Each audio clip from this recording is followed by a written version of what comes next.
যখন থেকে একটু ইসলামিক নলেজ আসছে তখন থেকে এগুলো অ্যাভয়েড করছি।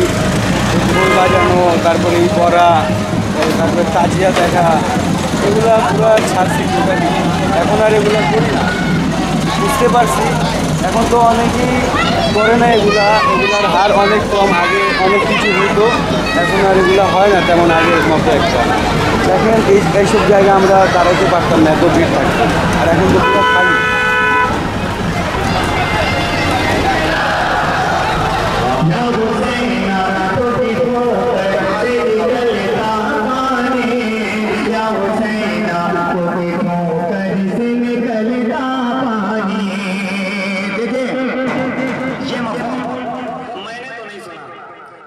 আমার নাম মোহাম্মদ সাকিব, আর বর্তমানে আমি মোহাম্মদপুর কেন্দ্রীয় কলেজে পড়াশোনা করি।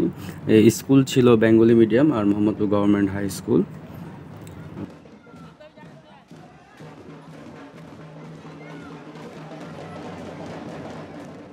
আমার জন্ম ছিল ক্যাম্পে। ওইদিকে আমি আমার 2 থেকে 3 বছর কাটালাম, তারপরে বেরিয়ে আসলাম ক্যাম্প থেকে ফ্যামিলি সহ। আমরা তারপর থেকে এখন আমরা বাইরে, কিন্তু ক্যাম্পে আমাদের প্রতিদিনই যাওয়া হয়। আমাদের ব্যবসা বাণিজ্য ওইদিকে, আমার চাচাদের দোকান, আমার দাদা, আমার বাবাদের দোকান ক্যাম্পে ছিল, এখনও আছে অনেকেরই। কয়েকটা চাচারাও আমার ক্যাম্পে থাকে, প্রতিদিন যাওয়া আসা হয়। আমি ক্যাম্পে কোচিংও করি, ওইদিকে আবার যাওয়া আসা হয়।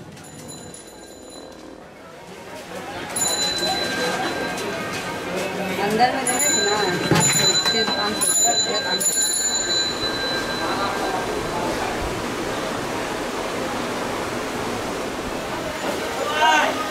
हम लोग तो याद तो हुआ था।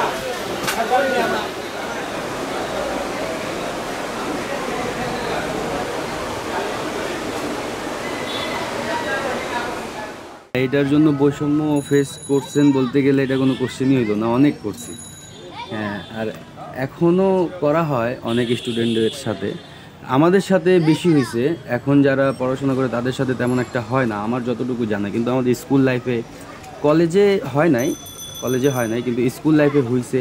বিভিন্ন জায়গায় বিভিন্ন কাজে এটার প্রবলেম ফেস করতে হয় আমাদেরকে। কারণ কি জানেন? একটাই, যে আমাদের ল্যাঙ্গুয়েজ উর্দু স্পিকিং।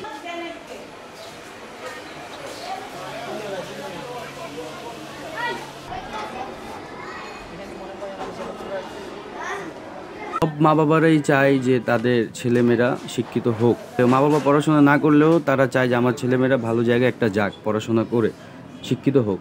কিন্তু তাদের যে টাকার দিক থেকে ফাইন্যান্সিয়াল যে একটা প্রবলেম হয়, এটা তারা কুলাইতে পারে না।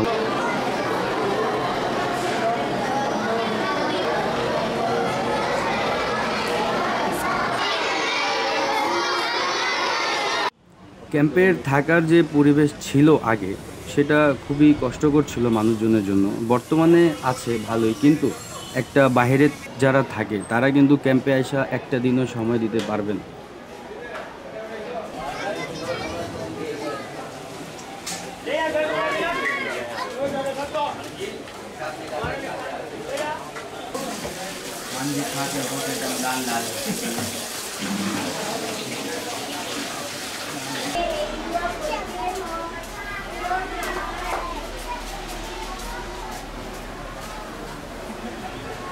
উর্দু আইডেন্টিটি দিলে আমাদের মানুষের চোখে যে আমাদের রেসপেক্ট থাকে ওইটা 100 থেকে ডিরেক্ট 20, 10, 0-তে আইসা পড়ে।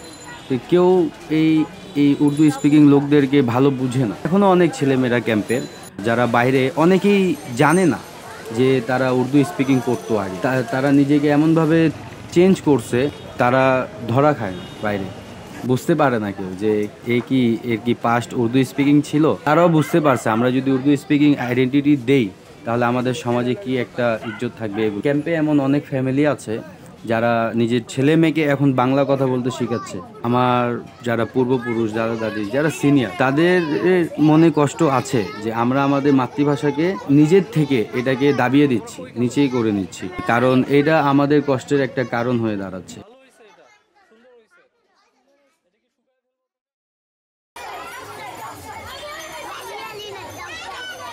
ক্যাম্পের ভিতরে কালচারাল যে প্রোগ্রাম হয়, বলতে গেলে 12 মাসে 12টাই প্রোগ্রাম হয়, বিভিন্ন প্রোগ্রাম হয়। তার মধ্যে করে ঈদ উল ফিতর, ঈদ উল আজহা, আশুরা, রমজান।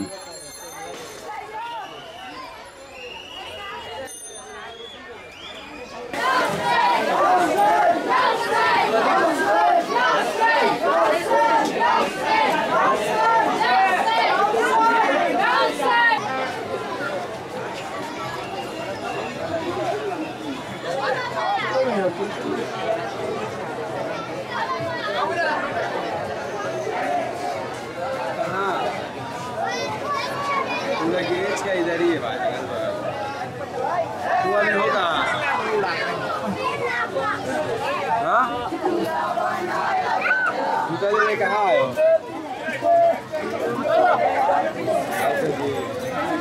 तो राजा कहाँ राजा?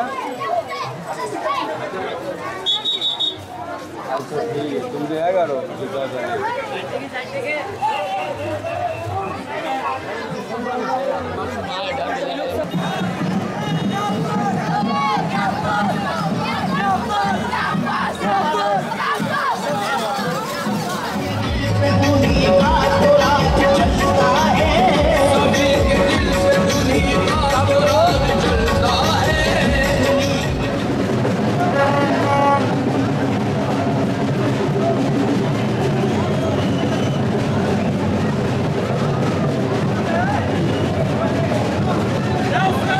नहीं यार परमिशन নাই আর বেশি না।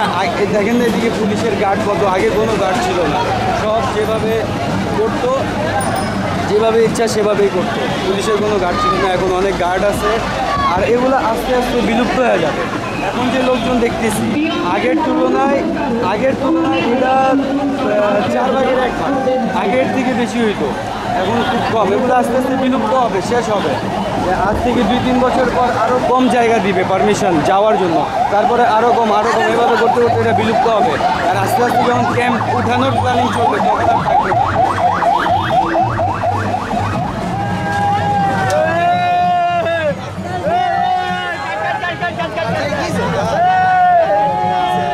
আপনি করেন চাপ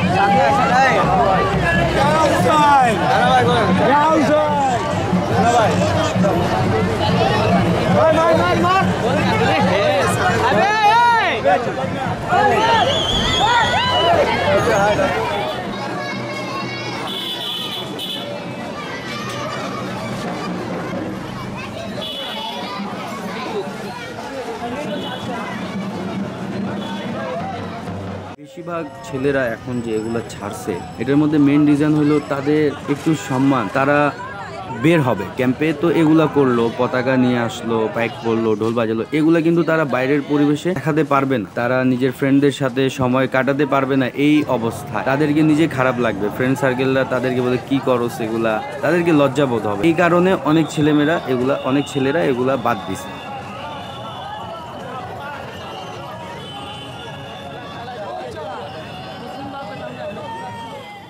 অনেকেই আসে আমাদের ক্যাম্পে বাইরের থেকে, বিভিন্ন রকমের ডকুমেন্টারি বানায়, বিভিন্ন রকমের অ্যাসাইনমেন্ট কমপ্লিট করে।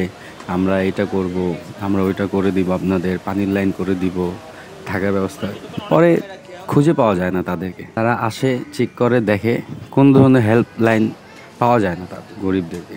এই কারণে অনেক লোকজনের মন থেকে একটা যে বিশ্বাস জিনিসটা না, ওইটা উঠে গেছে। প্রথম যখন কেউ গেছিল দেখেন আমি আপনাদের এরকম করে দিব, এরকম করে, তারা তো খুব খুশি ছিল, করে দিবে, পরে হয় নাই, তারপরে আবার কেউ গেছে, হয় না। এখন তারা ত্যক্ত, এখন তারা বলে কিছু দরকার নেই, আমরা যেভাবে আছি ওইভাবেই ভালো, আর কারোর দরকার নেই মিথ্যা আস্থার।